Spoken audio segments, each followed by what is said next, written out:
டே 45 4th February தமிழில் இன்றைக்கி நம்ம என்ன பார்க்க போகிறோன்னா, பழமொழி அப்பன் அருமை மாண்டால் தெரியும், உப்பின் அருமை இல்லாவிட்டால் தெரியும்.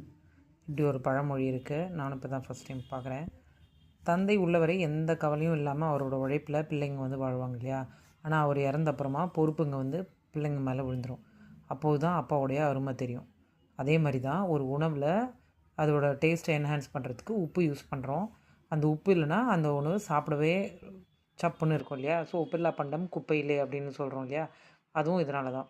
ஸோ ஒரு பொருளோ ஒரு ரிலேஷன்ஷிப்போ ஒரு உறவோ அதன் முக்கியத்துவம் அறிந்து அதனை அதோட பேணி காத்தல் அவசியம். அதாவது அதை வந்து நம்ம கரெக்டாக அதை ப்ரொடெக்ட் பண்ணிக்கணும். அதனால் எதையும் அதன் அருமை தெரிஞ்சு நடந்துக்கணும் அப்படின்றது தான் இந்த பழமொழியோட அர்த்தம்.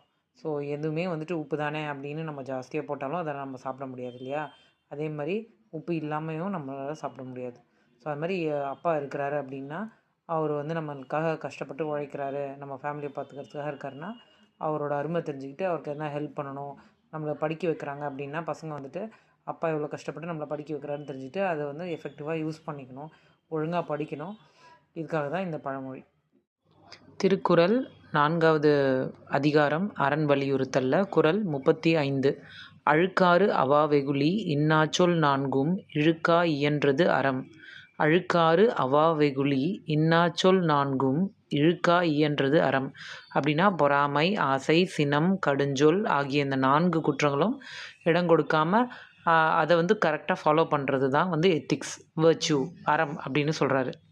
That conduct is virtue which is free from these 4 things, namely malice, desire, anger and bitter speech.